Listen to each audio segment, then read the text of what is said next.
I want you to stop whatever you're doing right now. I mean it. Put the phone down flat, close whatever tab you have open, and just sit with me for a minute. Because what I'm about to tell you, I've never said out loud to anyone. Not to my children, not to my grandchildren, not even to my wife of 51 years before God took her home. And I'm 97 years old. I have outlived most of my friends. I have buried people I loved more than my own life. I have sat in hospital rooms and church pews and empty kitchens at 3 in the morning wondering where all the years went. And I'll tell you something nobody ever tells you when you're young. When you get to be my age, time doesn't feel long. It feels short, terrifyingly short, like you blinked, and suddenly it was gone. I'm not here to inspire you. I'm not here to give you a motivational speech. I've lived 97 years on this earth, and I earned the right to skip all of that.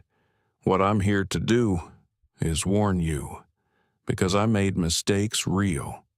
Deep, painful mistakes that I cannot take back. And I spent 70 years, learning lessons that I'm about to hand to you in the next 40 minutes. Now, you can take them or leave them. You're young. I understand. When I was young, I didn't listen to old people either. But I'm asking you, please, don't be like me. Don't wait until you're sitting in a chair at 97 with more regret than you have time left to fix it. Stay with me. What I have to say matters.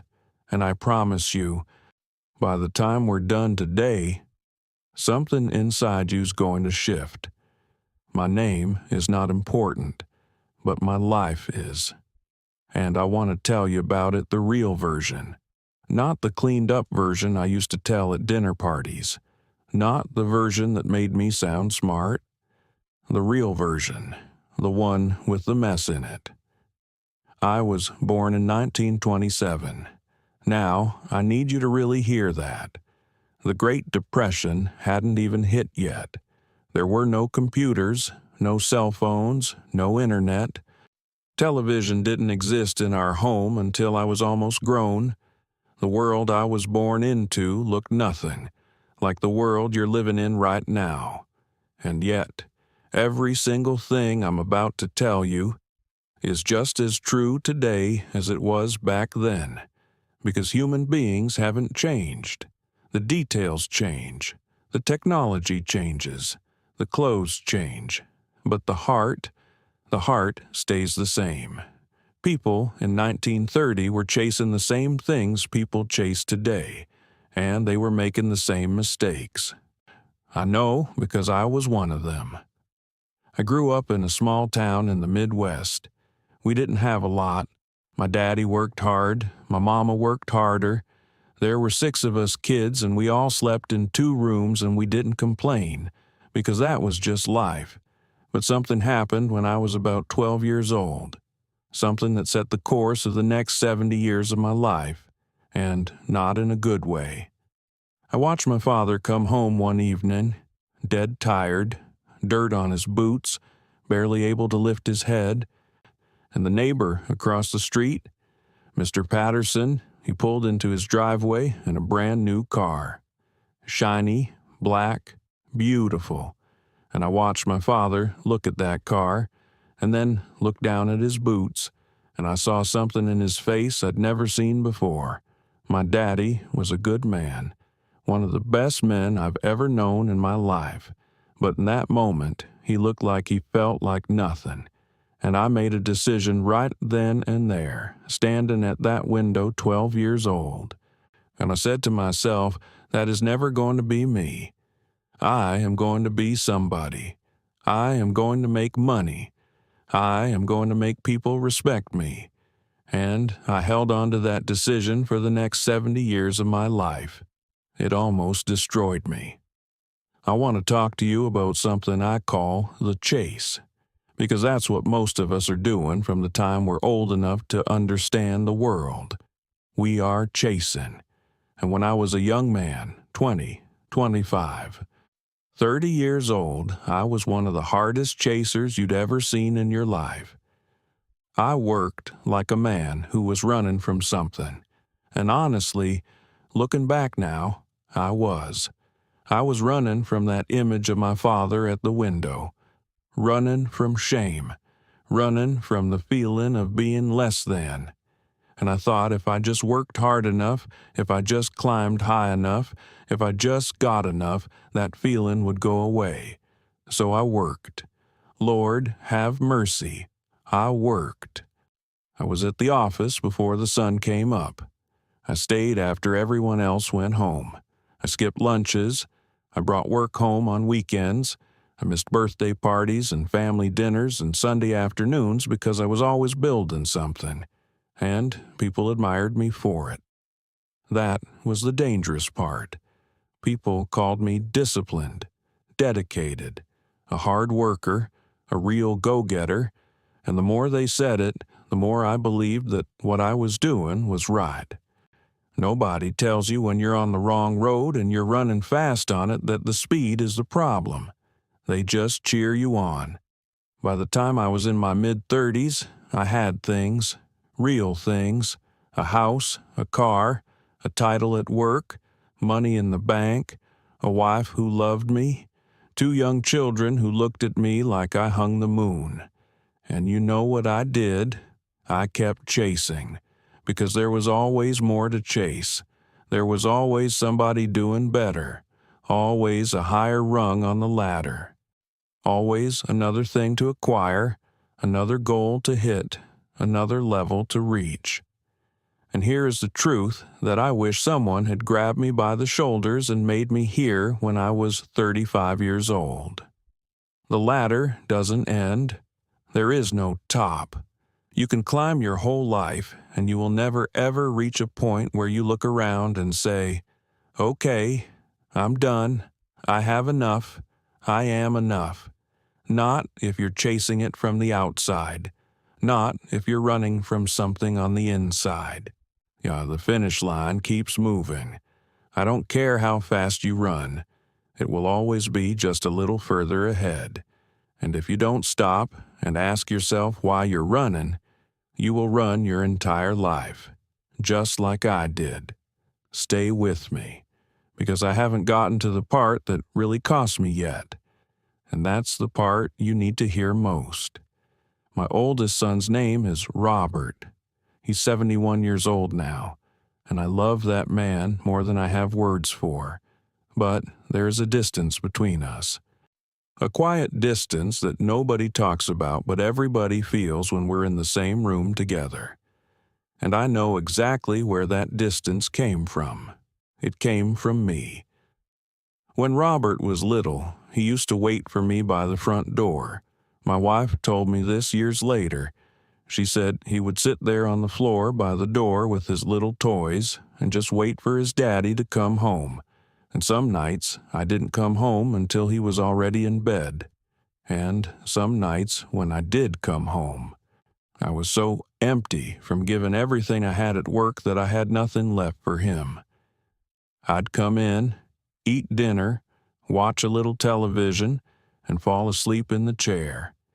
And that little boy grew up, the way little boys do when their fathers aren't watching. He grew up around me, not with me. There's a difference between being in a house and being present in a house. I was always in the house, but I was rarely present. My mind was always somewhere else, always on the next deal. The next problem at work, the next thing I had to prove to somebody. And my children grew up watching the back of a man who was always leaving, even when he was standing right there. I cannot get those years back. Not one day. Not one bedtime story I didn't read. Not one baseball game I was too tired to attend.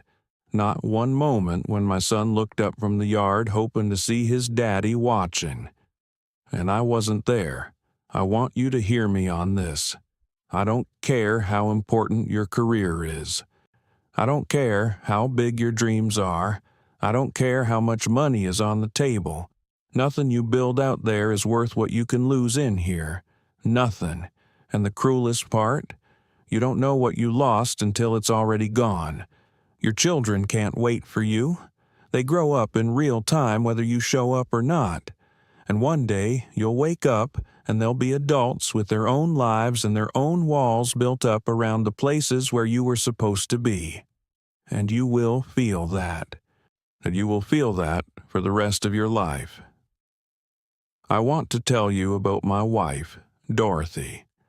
Dorothy was 22 years old when I married her, and she was the most beautiful woman I had ever seen. Still is in my memory. We were married for 51 years before she passed. And I will tell you something honestly. We almost didn't make it to year 20. Around the time I was in my mid-40s, Dorothy sat me down at the kitchen table one evening. The kids were in bed. The house was quiet.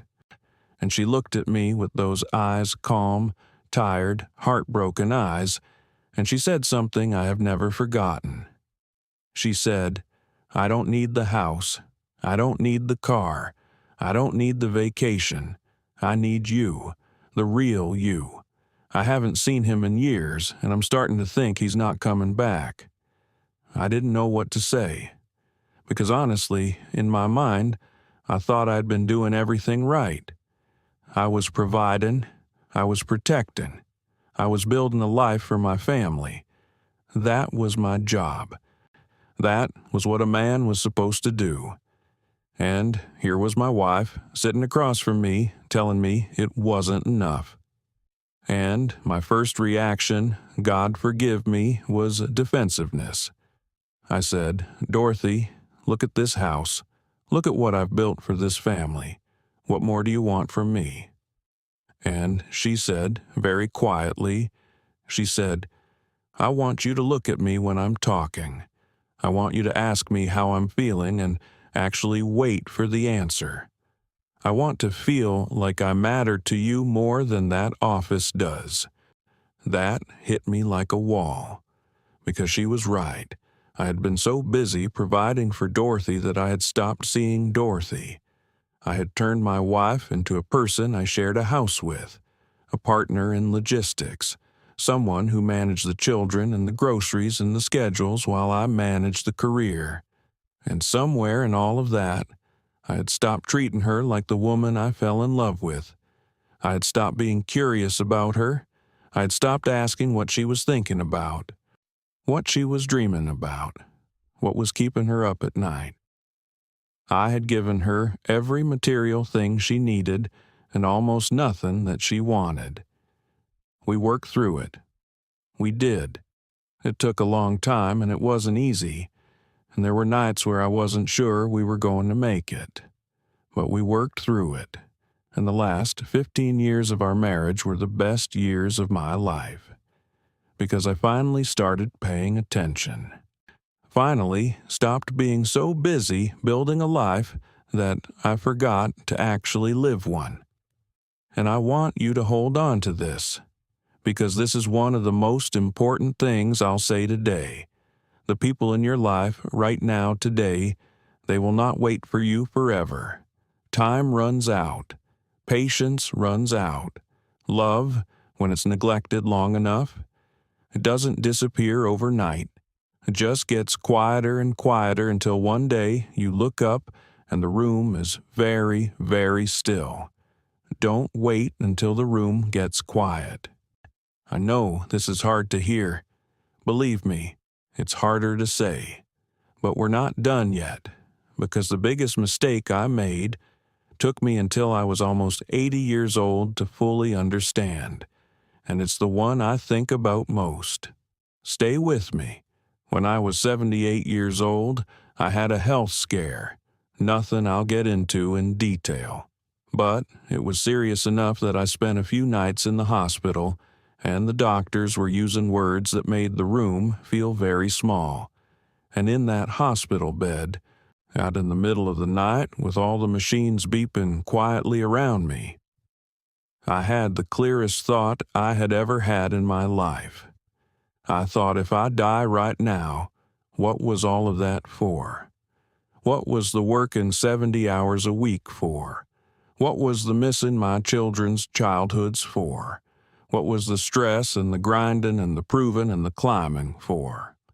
And what came out of that question was the thing that I had been running from since I was 12 years old, standing at that window watching my father. The real thing. Not money, not success, not respect. The real thing I had been chasing my whole life was the feeling that I was enough, that I mattered, that I was worthy of being here. That's it. Everything, every 70-hour work week, every missed dinner, every sacrifice, every award on the wall, every handshake and promotion and corner office. It was all trying to answer one question: am I enough? And the heartbreaking thing, the thing that brought tears to my eyes in that hospital room, was that I could have answered that question at 25. I didn't need to earn my worth. I didn't need to prove it to anyone. I didn't need a title or a salary or a house on the right street to be a person who deserved to be here. I already deserved it. I always had. I just didn't believe it. And because I didn't believe it, I spent 70 years trying to make the outside world prove it for me, trying to get it from achievements, trying to get it from other people's opinions, trying to get it from my bank account balance, and none of it ever worked. Because you cannot get self-worth from anything outside of yourself. You can get money from outside yourself. You can get trophies and titles. You can get applause and admiration. But worth, that can only come from one place. And that's a decision you make inside. The decision that says, I am here, I am human, I am imperfect, I have made mistakes, I will make more, and I am enough, right now, today, exactly as I am. I made that decision at 78 years old, and the last 19 years of my life have been the most peaceful years I have ever known. Not because my circumstances got better, not because my problems went away, but because I stopped needing the world to tell me I was okay. I already knew. Now, let me tell you something about getting old that nobody tells you. People make getting old sound terrible, and some of it is, I won't lie to you, the knees don't cooperate, the back talks back. You walk into a room and completely forget why you went there. Things that used to take 5 minutes now take 20. All of that is true. But there is something else about getting old, something I was not prepared for. There is a freedom that comes with age, a real, deep, quiet freedom. And it comes from one thing. You stop caring what people think. Now, when you're young, you think you don't care what people think. You really believe that. But you do. You care enormously. You dress a certain way because of what people think. You take certain jobs because of what people think. You drive certain cars, live in certain neighborhoods, stay in relationships that aren't working, avoid conversations that might make you look bad. All because of what people might think. I did all of that for decades. And then one day, somewhere in my late 70s, I just stopped. I stopped worrying about whether people thought I was smart enough, successful enough, together enough, good enough. And when that weight lifted, Lord have mercy, when that weight lifted, I felt lighter than I had felt since I was a child. You know what real freedom feels like? Real freedom is when someone says something nasty to you and you genuinely just let it go. Not because you're pretending it didn't sting, not because you're suppressing it, but because their opinion of you has nothing to do with who you actually are. Real freedom is going to the grocery store in whatever you want to wear and not thinking about it for one single second. Real freedom is saying no to things without writing a 3-paragraph explanation for why. Real freedom is sitting alone in a quiet room and being perfectly, completely fine. Not bored, not anxious, not reaching for your phone. Just fine. Most people never feel that. Most people go their whole lives chasing one distraction after another because being alone with their own thoughts is too uncomfortable. And do you know why it's uncomfortable? Because when it gets quiet, all the things you've been running from catch up with you, all the questions you've been avoiding. Am I happy? Am I living the right life? Am I becoming the person I wanted to be? Did I make the right choices? Those questions are terrifying when you haven't dealt with them. But here is what I want you to know. The only way out is through. You have to sit with those questions. You have to let them catch up with you. Not when you're 97. Now, while you still have time to do something about it. I'm going to tell you about 3 people I know, or knew, and I want you to decide which one you want to be. In my 97 years, I have watched a lot of people grow old. And I have noticed that people tend to age in one of 3 ways. The first kind, I call them the still chasers. These are the people who never stopped. I had a friend, he passed a few years ago, who was 88 years old and still keeping score. Still comparing himself to everyone around him. Still mad that somebody else had a bigger house. Still stewing over a business deal that went wrong in 1987. Still holding grudges from decades ago. Still competing. And he was absolutely miserable. Every conversation was a complaint. Every story ended in bitterness. Every visit left you feeling heavy. Because he never made peace with his life. He was still fighting a war that ended 40 years ago, and he died fighting it. The second kind, I call them the waiters. These are the people who spent their whole lives waiting for things to get better, waiting for the right moment, waiting for their kids to appreciate them, waiting for their health to improve, waiting for something outside of them to change so they could finally feel okay inside. I have a neighbor like this. She's 82, and everything is a grievance. Her knees hurt. Her daughter doesn't call enough. Her pension doesn't stretch far enough. The weather is always wrong. The world is always unfair. And the sad part is, some of those things are true. Her knees do hurt. Her daughter doesn't call as much as she should. Life hasn't been completely fair to her. But none of that is new. She has been unhappy as long as I have known her, through good times and hard times and everything in between, because the unhappiness isn't coming from her circumstances. It's coming from inside, and she is going to carry it until the day she goes home to the Lord, because she never once looked inward and asked, "What is this really about?" And then there's the third kind, and these people are something else entirely. I'll tell you about my friend Harold. Harold is 89 years old. He lives in a small apartment, fixed income. His health isn't great. He lives alone.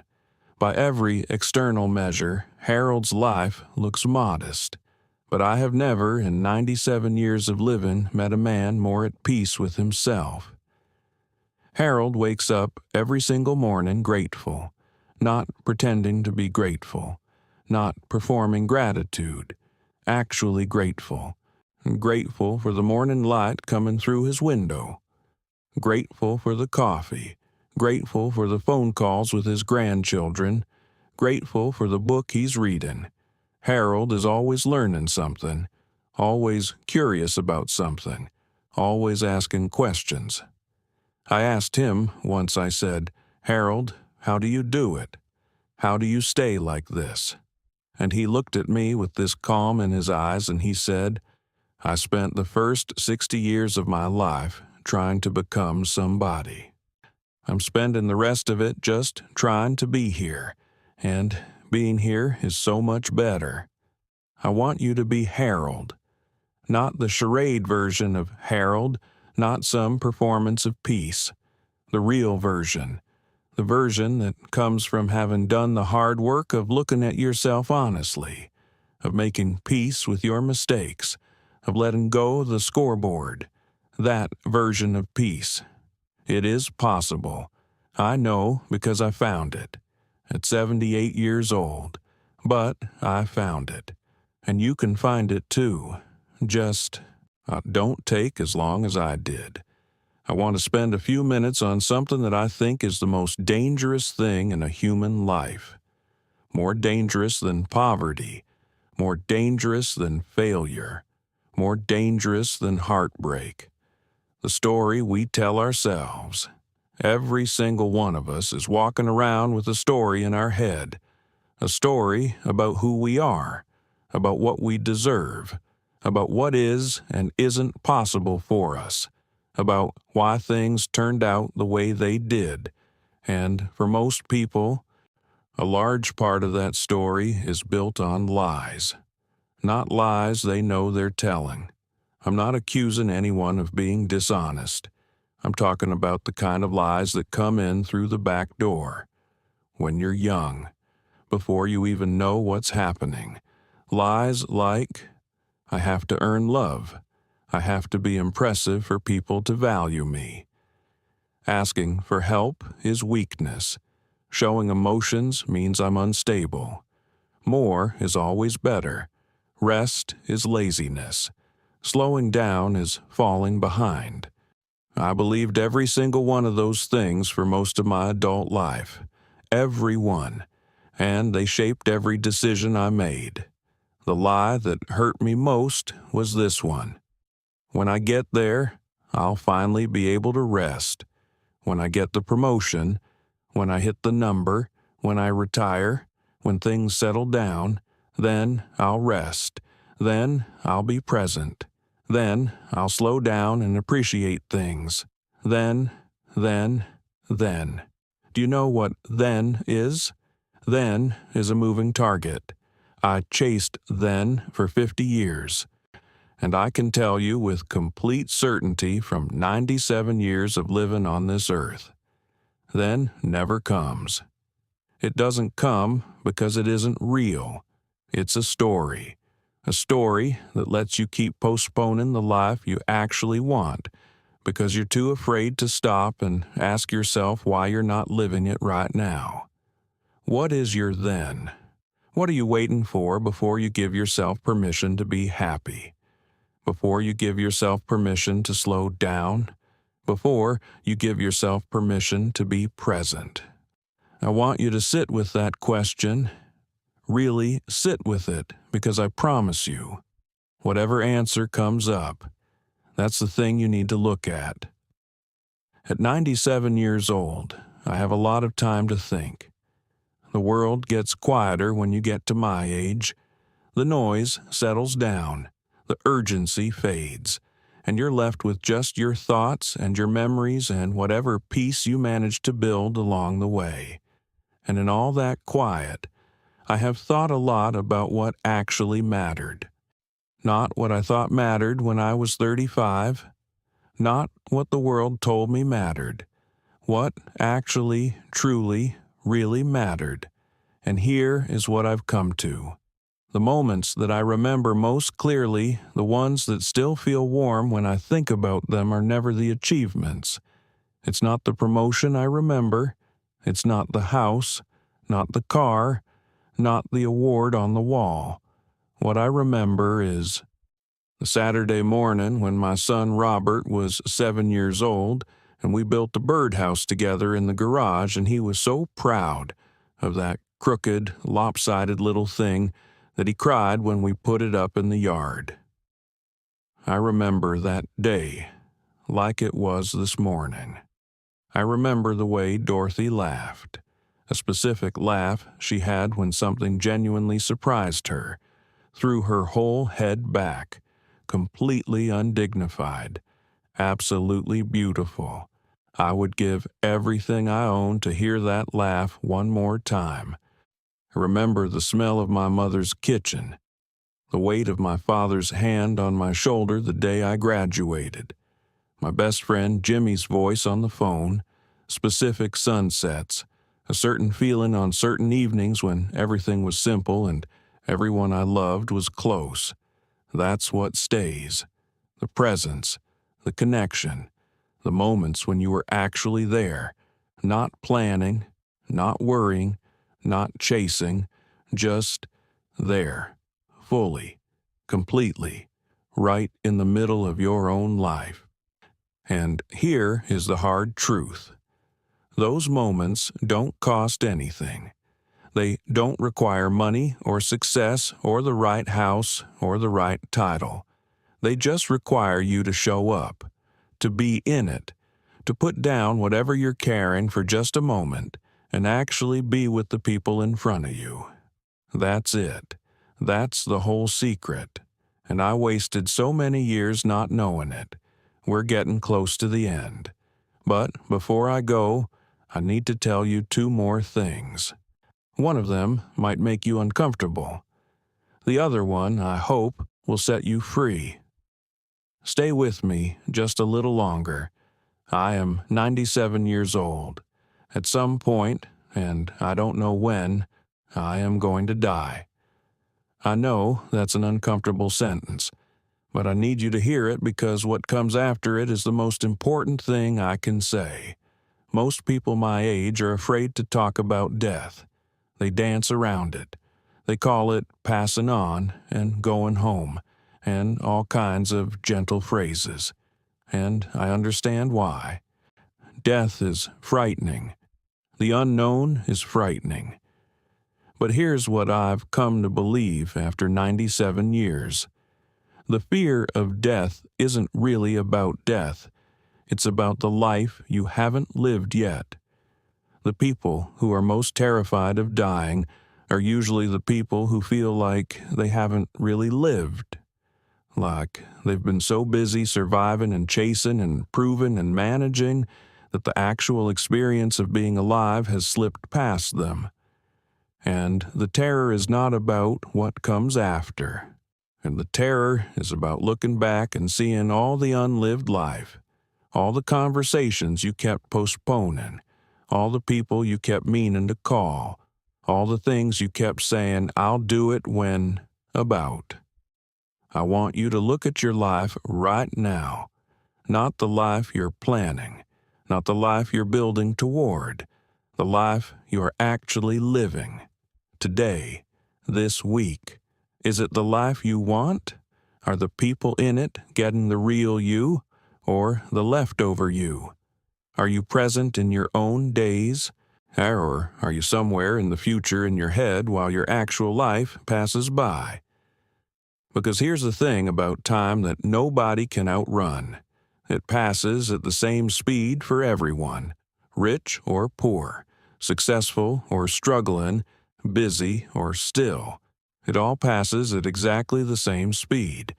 And one day, all of us, every single one of us, will sit somewhere looking back at it.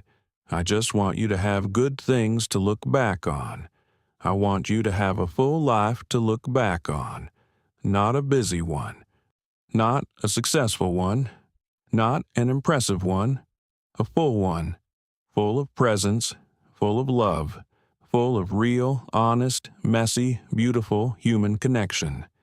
That is a life worth having. And now I want to say the thing that I hope you carry with you. I want you to imagine for a moment.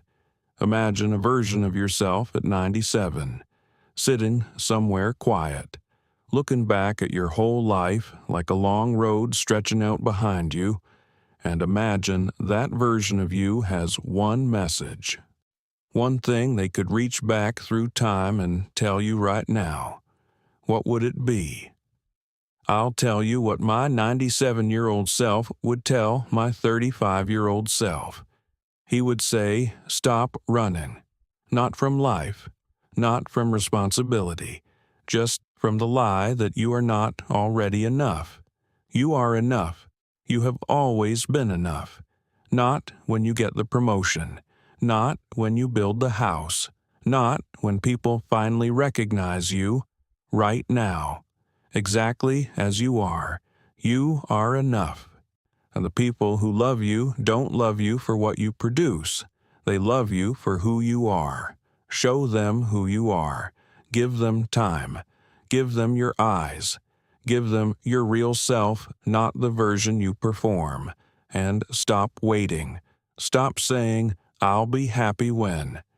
You won't, because when always becomes another when. Happiness is not around the next corner. It's right here, inside what you already have, if you would just stop moving long enough to feel it. The journey is not preparation for the destination. The journey is the destination. This is your life. Right now, today, this conversation, this cup of coffee, this ordinary Tuesday, this is it. Don't miss it. I missed too much of it. And I'm standing here at 97 years old, telling you that with everything I have left in me, I missed too much of it while I was chasing things that were never going to give me what I really needed. And if just one person watching this today slows down a little, calls somebody they've been meaning to call, puts down the phone at dinner and actually looks at the person across from them, says, "I love you," without waiting for a reason, decides right now, today, that they are enough, then all of this was worth it. Every single word. I have told you things today that I have carried for a long time. 70 years of lessons, 50 years of mistakes, a lifetime of learning things the hard way. And all I want, standing here at the end of my life, looking at yours at the beginning of it, is for you to do better than I did.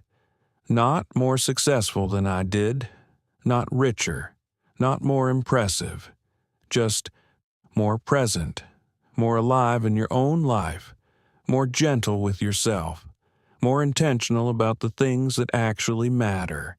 If this meant something to you today, share it with somebody you love. Not because I need the views. I'm 97. I'm past caring about things like that. Share it because somebody in your life is grinding themselves into dust, chasing something that isn't going to give them what they're looking for. And maybe hearing this from an old man who's been there will stop them long enough to catch their breath. Tell me in the comments, what's your "I'll be happy when"? What are you waiting for? And what would change? Right now, today, if you just decided you were already enough. I read everything, every single one, because at 97 years old, there is nothing I love more than a good conversation. Take care of yourself. Take care of the people around you. And don't wait until you're my age to figure out what I'm telling you right now. You hear me? Good. Now, go live your life.